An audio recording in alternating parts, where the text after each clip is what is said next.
Hello everybody, स्वागत है आप सबका एग्जाम मंत्र के इस यूट्यूब चैनल पर। और सभी साथियों का वेलकम है। एक बार सेशन को शेयर करिए, ठीक है डियर। उसके बाद हम लोग स्टार्ट करते हैं अपने मॉक टेस्ट को। और इस मॉक टेस्ट में आप लगातार देख रहे हैं मॉक टेस्ट आपके ऑलमोस्ट 30 के आसपास धीरे धीरे हम लोग पहुंचने वाले हैं। अब मॉक टेस्ट की ये समय आ गया है कि अब हम लोग मॉक टेस्ट की संख्या थोड़ा सा बढ़ाएं। तो हो सकता है कि जितना मतलब टाइम मिलेगा उसमें आपके मॉक टेस्ट में बढ़ाने की कोशिश करूंगा। फिलहाल इस मॉक टेस्ट को शुरू करते हैं। पहले क्वेश्चन से आप सभी आंसर करेंगे और सभी के आंसर्स आने चाहिए, ठीक है। और आप सभी लोग कोशिश करिए कि लाइव आकर के अटेंड करें। रीज़न ये होता है जब आप लाइव आते हैं तो आप एक रूटीन फिक्स हो जाता है। अदरवाइज आप चीज़ों को डिले करते जाते हो, आज नहीं कल देख लेंगे, कल नहीं परसों देख लेंगे, ऐसे करते जाते हो तो उससे क्या होता है, चीज़ें बढ़ती जाती है, आपके ऊपर बर्डन बढ़ता जाता है और लास्ट में आप उसको कवर नहीं कर पाते हो। तो इसलिए कोशिश करिए आप, मेरी यही सजेशन है आपसे और गुजारिश है कि आप लाइव आकर के चीज़ों को देखें, ठीक है। तो चलिए फिर स्टार्ट करते हैं पहले क्वेश्चन से। क्वेश्चन ये रहा आपका। अब आपके क्वेश्चन के सीरीज वगैरह भी सारी वेल मेंटेन्ड है, ठीक है। कोशिश है मेरी कल पूरे दिन अपडेशन में चीज़ें लगी रहीं, ठीक है। पूरे दिन लगे रहे हम लोग कि आपके लिए बेहतर से बेहतर चीज़ें प्रोवाइड कर सके। कल इवनिंग वाले सेशन में थोड़ा सा प्रॉब्लम हुई थी, ठीक है, वॉइस का इशू था। आई होप आप सारी चीज़ें क्लियर होंगी। तो आइए पहला क्वेश्चन देखिए ज़रा ध्यान से और इसका आंसर करने की आप कोशिश करिए, ठीक है। पहला क्वेश्चन क्या लिख रहा है, he said that he has gone America, ये ऐसे लिख रहा है। तो यहाँ पर अगर आप ध्यान से देखें, हाँ आंसर करिए, देखते हैं किसका सबसे पहले आंसर आता है। आंसर करिए, सबसे पहले आंसर करने वाले का नाम लिया जाएगा। तो देखिए यहाँ पर पहला क्वेश्चन लिख रहा है बच्चा, he said that he has gone America. जैसे ही के बाद सेड पढ़ा, आपके मन में एक क्वेश्चन आ गया कि आपने ये पढ़ा था कि यदि मेन वर्ब कभी भी पास्ट टेंस में हो तो बाकी का पूरा सेंटेंस आपका पास्ट होना चाहिए।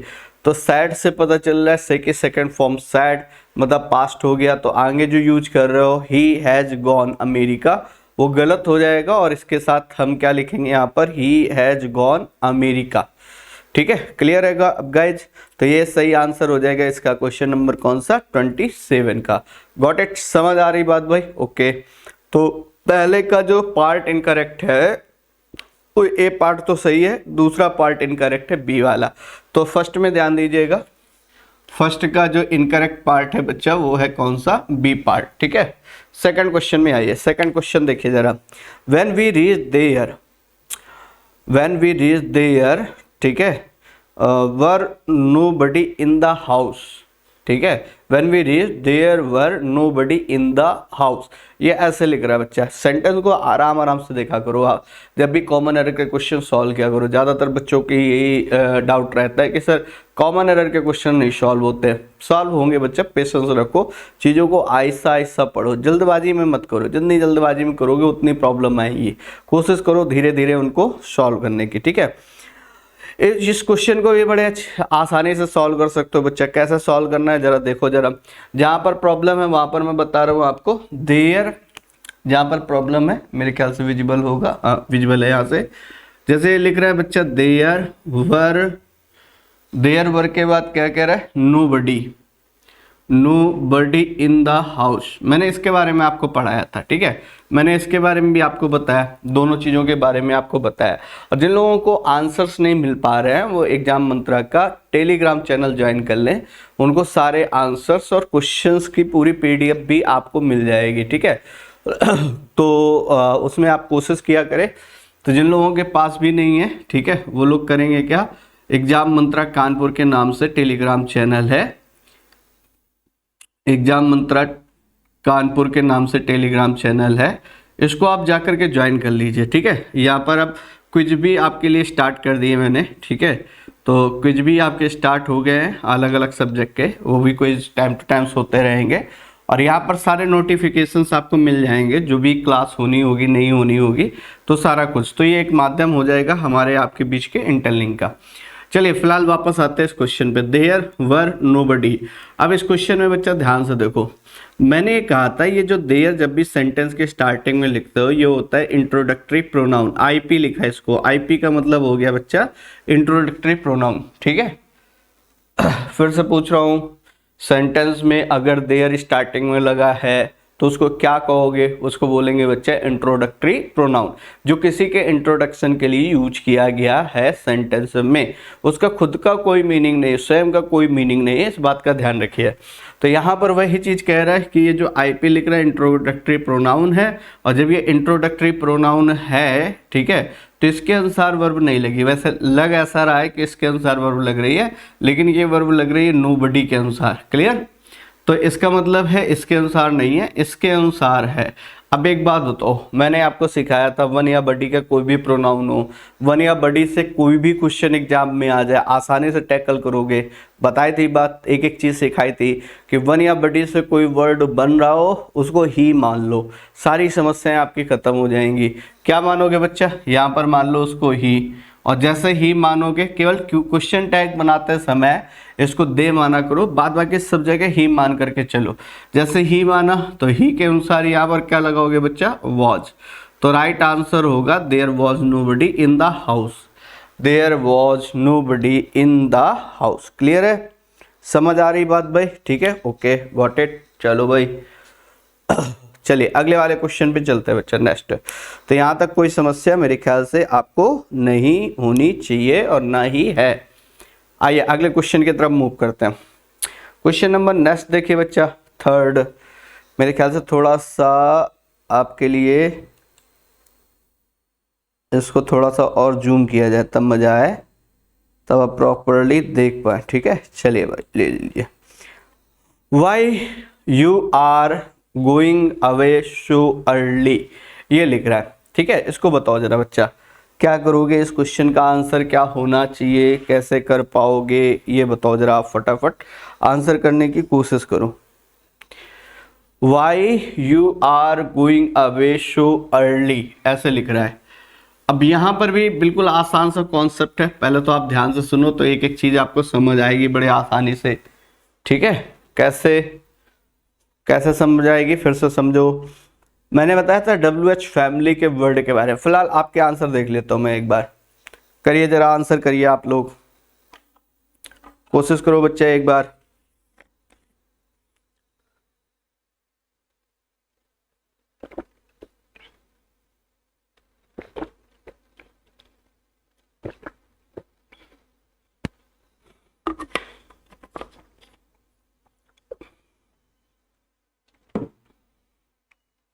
चलिए ओके, ठीक है, गुड।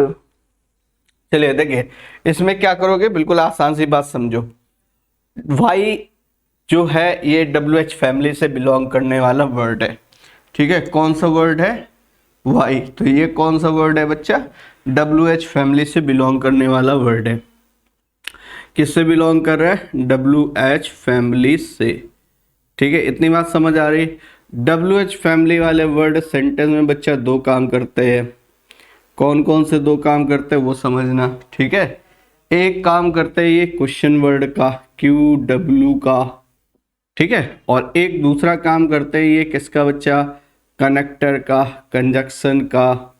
कनेक्टर लिख लो, कंजक्शन लिख लो, जो भी लिखना चाहो। ठीक है, अब जब ये क्वेश्चन वर्ड का काम करेगा बच्चा तो पहले हेल्पिंग वर्ब आएगी, फिर सब्जेक्ट आएगा, बाद में ये हाशिया लगेगा। हाशिया समझ रहे हो? Interrogative mark.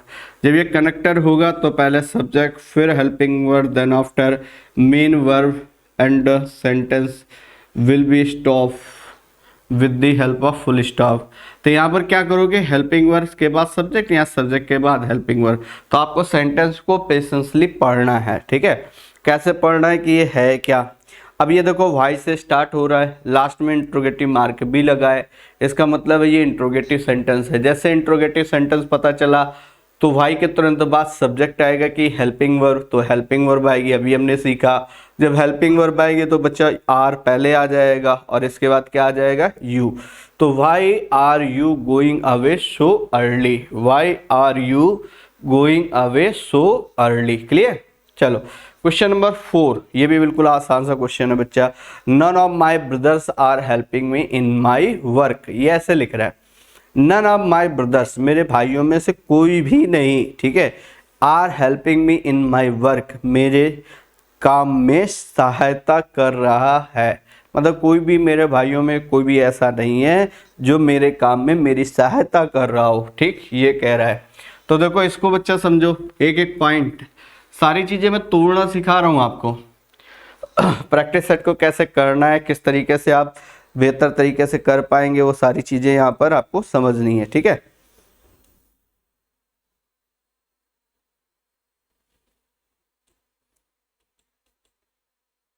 ओके,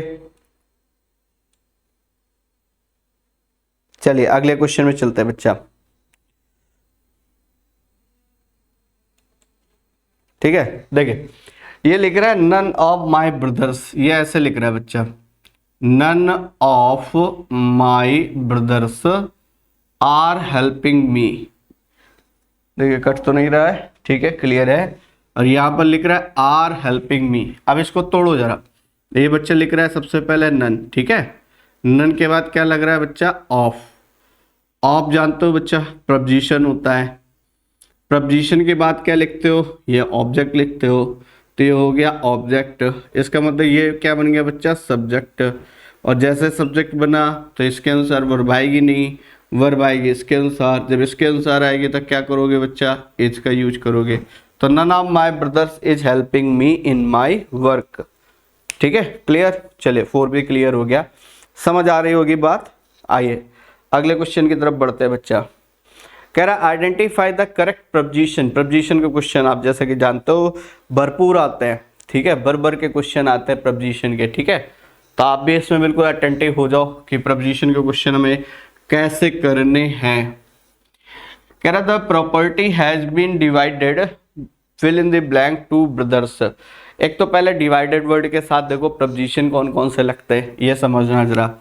अगर वर्ड कहीं पर बच्चा लिख रहा है डिवाइडेड,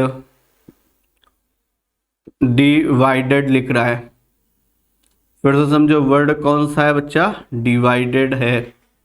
डिवाइडेड के साथ क्या करते हो, दो प्रपोजिशन यूज करते हो, डिवाइडेड इनटू, ठीक है, और divided between oblique among, oblique among, ठीक है। अब मीनिंग समझो, ये कहना क्या चाह रहा है, बिटवीन और अमंग कब यूज करोगे, इनटू कब यूज करोगे, ये मेन समस्या है। मैं केवल यहाँ पर इनटू करा के या बिटवीन करा के ख़त्म कर देता, आपको लॉजिक नहीं पता चलेगा। तो पहले इस बात को समझो, ये है क्या, डिवाइडेड का मतलब होता है किसी चीज़ को टुकड़ों में तोड़ना, ठीक है, वो भी डिवाइडेड है। डिवाइडेड का मतलब बंटवारा करना भी होता है, डिस्ट्रीब्यूट करना भी होता है, ठीक है, किसी चीज़ को लोगों में बांटना। जैसे आपने वो कहानी सुनी होगी किसान वाली, जिसमें एक फार्मर के 4 पुत्र होते हैं और चारों को वो एक एक लकड़ी देता है, तो सारे के सारे वो लकड़ी तोड़ देते हैं और उन्हीं को एक बंडल बना करके देता है, चारों को बारी बारी से नहीं तोड़ पाते हैं। तो मतलब समझाना क्या चाह रहा हूँ मैं कि जब किसी चीज़ को आप टुकड़ों में तोड़ते हो, पीसेस में तोड़ते हो, तो वो होता है डिवाइडेड इनटू, ठीक है। Every son has divided into the wood in the wood, ठीक है, इतना केवल सेंटेंस हो जाएगा। दूसरे वाले में क्या, अगर आप मान लो किसी चीज़ को डिस्ट्रीब्यूट कर रहे हो, ठीक है, तो उसके लिए फिर क्या लिखोगे, अगर 2 लोगों के बीच में डिस्ट्रीब्यूट कर रहे हो तो डिवाइडेड बिटवीन लिखो, 2 से ज़्यादा के बीच में लिख रहे हो तो डिवाइडेड अमंग लिखोगे, ठीक है। वही क्वेश्चन है यहाँ पर। तो इनटू तब यूज करोगे बच्चा जब ये बात करेगा पीसेस की, जब ये बात करेगा पीसेस की, ठीक है।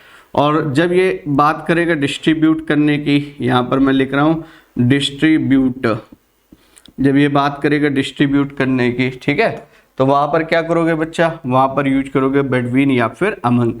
2 लोगों में बांटना हो तो बिटवीन, 2 से ज़्यादा में बांटना हो तो अमंग, बस इतनी सी बात है। बताओ समझ आ रही है। तो यहाँ पर देखो इनटू तो दे ही नहीं रहा चारों ऑप्शन में, ठीक है, तो यहाँ पर क्या करोगे, अमंग, ऑन, इन, बिटवीन, और 2 भाई है, कह रहा प्रॉपर्टी जो है वो 2 भाइयों के बीच में बांटी गई, तो डिवाइडेड बिटवीन का यूज करोगे यहाँ पे। समझ आई बात भाई, बताओ।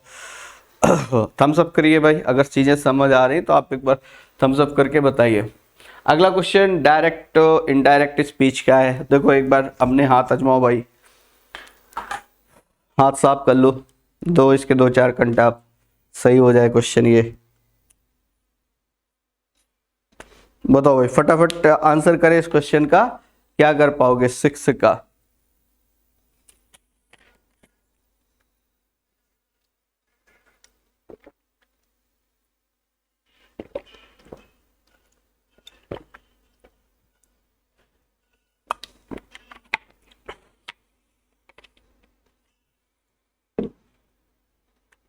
बताएं भाई, बना? अब पढ़ो मेरे साथ ध्यान से इसको। The student sad I am doing my homework. ठीक है, मैंने कहा इनको एलिमिनेशन मेथड से सॉल्व किया करो, वॉइस नरेशन के क्वेश्चन को सॉल्व करो मेरे साथ। अंदर वाला सेंटेंस अफर्मेटिव है, असर्टिव है, तो आपको सैड सैड सैड ही रखना है। तो the student sad sad sad बिल्कुल सही है। दैट सभी में है। सी के बाद एम डूइंग है तो वॉज डूइंग हो जाएगा। प्रेजेंट कंटिन्यूअस को पास्ट कंटिन्यूअस में चेंज करोगे ए। ज्यादातर बच्चों का आंसर सही है। ठीक है, चलिए अगले क्वेश्चन में चलते हैं बच्चा। नेक्स्ट क्वेश्चन ये रहा आपकी स्क्रीन पर। One who does works for the welfare of human beings. एक ऐसा इंसान जो मानव जाति के कल्याण के लिए कार्य करता है, उसको क्या बोलोगे? ठीक है, ट्रैटर बोलोगे, पब्लिक बोलोगे, अकाउंटेंट बोलोगे, ह्यूमैनिस्ट बोलोगे। आसान सा आंसर है, सभी लोग कर पाएंगे उसको। ठीक है, एक ऐसा व्यक्ति जो क्या करता है, जो मानव जाति के कल्याण के लिए कार्य करता है, उसको ऑप्शन के अकॉर्डिंग। ट्रैटर वैसे देशद्रोही होता है, पब्लिक जानते हो, अकाउंटेंट जानते हो आप। ह्यूमैनिस्ट सही आंसर होगा, ह्यूमैनिस्ट। ठीक है, इसका मतलब ह्यूमन में आईएसटी लगा है, तो जो क्या करता है, ह्यूमन के वेलफेयर के लिए काम करता है। और जैसे मैंने आपको पीछे सिखाया बच्चा, क्या सिखाया कि एक ह्यूमन ये होता है। ठीक है, जरा आप बताओ कमेंट करके, HUMAN ठीक है, दोनों में डिफरेंस बताओ बच्चा क्या है। HUMANE और HUMAN बताओ, फटाफट आंसर बताओ इसका। तो राइट आंसर हो जाएगा 7 का डी। और आप लोग आंसर उसमें टेलीग्राम चैनल पर जरूर चेक कर लिया करें। ठीक है, जैसा सेशन आपका होगा उसके बाद आंसर्स आपको वहां पर मिल जाएंगे। ठीक है, चलिए क्वेश्चन नंबर नेक्स्ट चलते हैं बच्चा। At a person with amazing abilities. ठीक है, एक ऐसा पर्सन जिसके पास बहुत सारी एबिलिटीज हैं, योग्यताएं हैं, उस पर्सन को आप क्या कहेंगे, ये पूछना चाह रहा है। विजार्ड कहेंगे, थीप कहेंगे, एक्सपोर्टर कहेंगे, कोच कहेंगे। कोच आप जानते हो, एक्सपोर्टर मतलब एक्सपोर्ट से बन गया, एक्सपोर्ट करने वाला व्यक्ति जो होगा वो एक्सपोर्टर। थीप चोर होगा। विजार्ड का मतलब उस फील्ड का माहिर व्यक्ति या कई सारी फील्ड्स का माहिर व्यक्ति, जिसको आप क्या कहते हो एक तरीके से। विजार्ड का दूसरा अर्थ बताओ जरा क्या होता है यहाँ पर। वैसे सही आंसर आपका क्या होगा, विजार्ड ही होगा। चलिए क्वेश्चन नंबर नेक्स्ट पे चलते हैं बच्चा। 9 डीप एंड थ्रू। ठीक है, जो बहुत ही ज़्यादा गहरा है और पर्सन के सेंस में लोगे तो बहुत ज़्यादा गंभीर। तो इसका मतलब क्या कहोगे यहाँ पे। मैनिफेस्टो, ये तो कोई भी जो सरकार होती है वो चुनाव के पहले देती है। क्लेम करना आप जानते हैं। इंटेंसिव मतलब ये हो सकता है क्या, अफर्म। अफर्म का मतलब स्वीकार करना। बाकी के 3 ऑप्शन आउट ऑफ कंटेक्स्ट है, ए, बी और डी, तो सी सही आंसर हो जाएगा। तो ये बिल्कुल आसान सा क्वेश्चन है बच्चा। अगले क्वेश्चन में आओ। कह रहा change the narration. Narration change करना है, चेंज करो भाई साहब। देखो ये तो अब तो उंगलियों का काम है आपका। ठीक है, लगातार करते चले आ रहे हो तब आपको ये पता है कि ये उंगलियों का काम है आपके। ठीक है, चलिए तो इसको सॉल्व करने की कोशिश करिए बच्चा। कैसे सॉल्व करोगे आप। कह रहा है दे सैड, ठीक है, वी वन द मैच, ये ऐसे लिख रहा है। एक एक करके सॉल्व करो। They said that, they said that. ठीक है, वैसे दे कर लेना सभी में, वो टाइपिंग मिस्टेक है। अब अंदर वाले में प्रॉब्लम है, जो भी प्रॉब्लम है। They won the match, they won the मतलब पास्ट इंडेफिनिट। पास्ट इंडेफिनिट को चेंज करोगे पास्ट परफेक्ट में, और पास्ट परफेक्ट में चेंज करोगे तो यहाँ पर पहला हटा, दूसरा हटा, तीसरा आ गया, चौथा हट गया। बीन जोड़ दे रहा है। बीन तो तब लगाते हो जब पैसिव बनाना हो। ठीक है, तो डी भी हट गया, तो right answer will be c. तो 10 का सही आंसर होगा बच्चा सी। आ जाओ अगले वाले क्वेश्चन में। Now move to next one. PQRS भाई बहुत गजब तरीके से आप सीखे हो। PQRS कंप्रीहेंशन में सबसे आसान टॉपिक यही है आपका PQRS, ठीक है। तो PQRS में सॉल्व करने की कोशिश करो बच्चा। कैसे सॉल्व करोगे देखो, यहाँ पर कनेक्ट करो, पेयरिंग बनानी है आपको, मैंडेटरी पेयर बनाना सिखाया था मैंने, वही मैंडेटरी पेयर यहाँ पर बनाने की कोशिश करो। एक मैं मैंडेटरी पेयर आपको बता देता हूँ, देखो व्हेन के बाद यू लिखा है, यू के बाद आप वर्ब जोड़ोगे, ठीक है। Often ed, a bad shot, you are trying, up having. तो यहाँ पर स्वाभाविक बात है क्यों लगाओगे पहले वाले के साथ। When you are trying a bad shot, bad shot, you often ate. अब देखो आर के आखिरी में यू आ रहा है, सब्जेक्ट है, इसको भी वर्ब चाहिए जो पी में दी गई है ऑफन एट। तो अब इसको पूरे मिलाओ, राउंड करो, तो क्यू बच्चा हो गया पहला, क्योंकि ये व्हेन यू के साथ ऐड हो रहा है तो क्यू हुआ पहला। क्यू के साथ जब पहला हुआ क्यू तो उसके बाद लगेगा आर, आर के बाद क्या आएगा पी। बस आंसर मिल गया। क्यू पहला है और उसके साथ पेयरिंग बन रही आर की, तो इसी से पता चल गया right answer will be d. सही आंसर होगा इसका डी, 11 का डी आंसर। चलो बच्चा next, take to heart, take to heart ये इडियम है और एडमेटिक एक्सप्रेशन है। इसका अर्थ पूछ रहा है आपसे कि टेक टू हर्ट का मीनिंग बताओ बच्चा, ये पूछना चाह रहा है। तो टेक टू हर्ट का मतलब होता है दिल में ले लेना, किसी बात को दिल में ले लेना, ठीक है। आप अमूमन बोलचाल की भाषा में कहते हो यार वो तेरी भाभी मानी नहीं, ठीक है, उसने ना कर दिया तो मैं बड़ा गुस्से में हूँ, ठीक है, बड़ा मूड ऑफ है इस तरीके से अमूमन बोलते हो आप लोग। तो है क्या वहाँ पर समझिएगा। तो जब आप इस तरीके की बात, वो भी एक ऐसी बात जिसके बारे में आप जो आपको बहुत ज़्यादा बुरी लगी, ठीक है, जिसको आप बहुत ज़्यादा फील कर रहे हो, तो उसके लिए हम एडीएम यूज करते हैं टेक टू हर्ट। कोई बात जो दिल में ले ली, ठीक है, उसको क्या हो गया। तो यहाँ पर देखो feel bold, to restrain, feel excessively, work hard. पहले वर्क हार्ड हटा, फील बोल्ड साहसी, फील करना नहीं भाई, रिस्ट्रेन फील करना, फील एक्सेसिवली बहुत ज़्यादा फील कर जाना। ये सही आंसर होगा बच्चा सी, ठीक है। आइए अगले क्वेश्चन पे। विल्ली, विल्ली का मतलब होता है चतुर, चालाक, सातिर। ये पीछे पढ़ाया था मैंने आपको।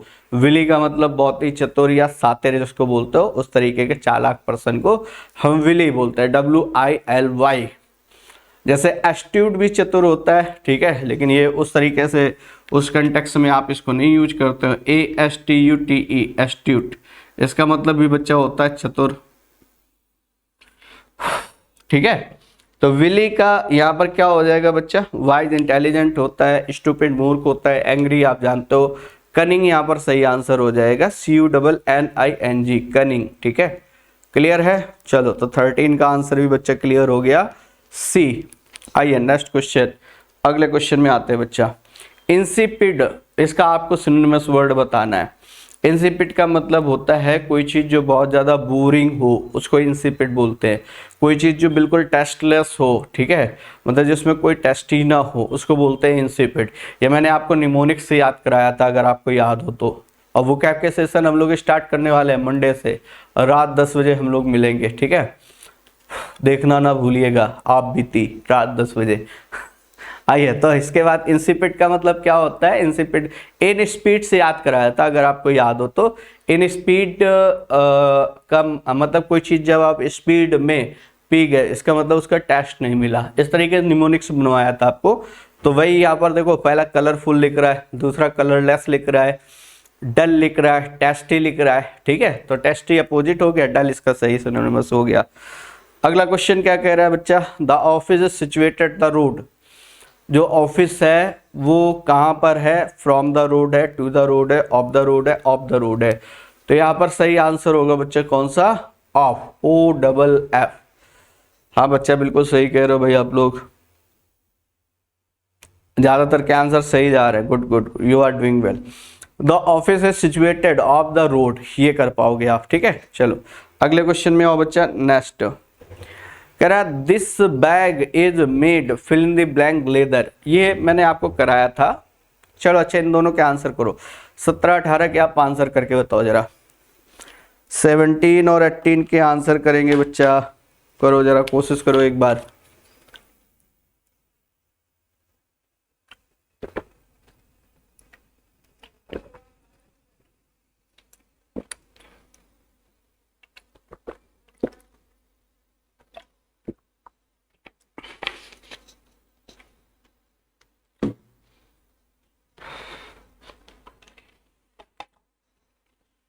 मेड लिख रहे हैं, मेड के साथ आपको बताना है क्या लगाओगे आप, ठीक है। मेड ऑफ, मेड फ्रॉम, वैसे दो ही लगते हैं, ऑफ या फिर फ्रॉम। अब मेरी बात ध्यान से सुनना, मेड के साथ बच्चा ऑफ भी लगाते हो, मेड के साथ फ्रॉम भी लगाते हो। जब अगर क्या कहा जाए, स्टेट चेंज ना हो तो उस केस में आप ऑफ लगाया करो। कोई सॉलिड है और वो सॉलिड ही रहे तो ऑफ लगेगा, अगर वो चेंज हो जा रही है उसकी स्टेट तो फिर फ्रॉम लगेगा। जैसे एक दो एग्जांपल से मैं आपको समझाता हूँ। Sweets are made fill in the blank milk, milk से मिठाइयाँ बनाई आपने, तो यहाँ पर आएगा स्टेट चेंज हो गई, मिल्क है लिक्विड और स्वीट्स हो गई सॉलिड, तो यहाँ पर क्या यूज करोगे, फ्रॉम। लेकिन अगर कहा जाए कि कोई टेबल है और वो वुड से बनी हुई है, this table is made fill in the blank wood, तो मेड ऑफ वुड होगा, दोनों स्टेट सॉलिड है, तो उस केस में यहाँ पर ऑफ का यूज करोगे।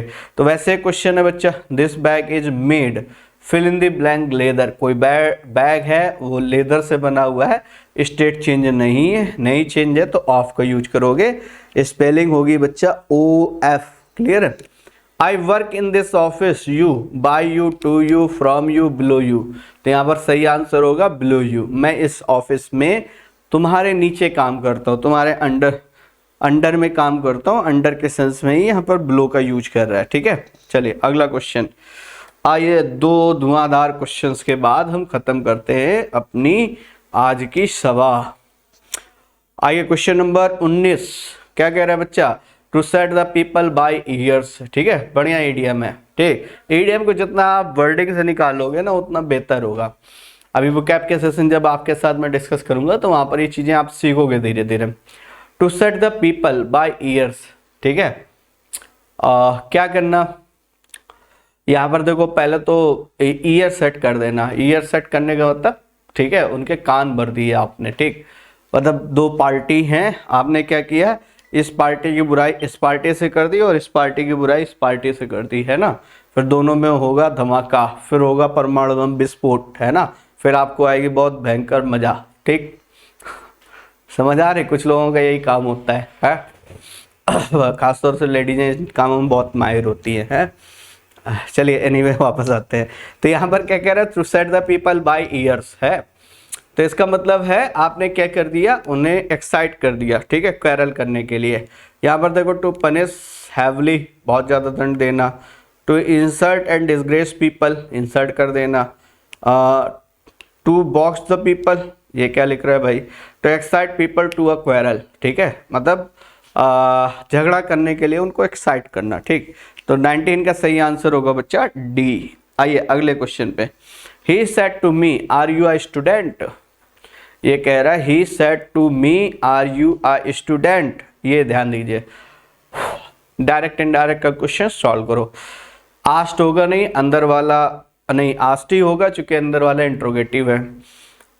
Said to asked, said to वाले हट गए बच्चा, सेड और सेड टू वाले, बी और सी हटे। ए और डी में करा दो द्वंद्व युद्ध, जब द्वंद्व युद्ध कराओगे तो आष्टमी गलत हो गया बच्चा, डी वाला हट गया और हमारा सही आंसर हो गया बच्चा कौन सा, ए। तो इस तरीके से ये सेशन होता है आपका खत्म। बुक लो, बाके बिहारी लाल की जय। जय हिंद, मिलते हैं अगले सेशन में, ठीक है। आप अपनी तैयारी को बढ़िया बरकरार रखिए और दोस्त लगते हैं अगले सेशन में, और वहाँ पर कुछ उम्दा क्वेश्चंस के साथ फिर मिलेंगे आपसे, ठीक है। तब तक के लिए शुभ रात्रि।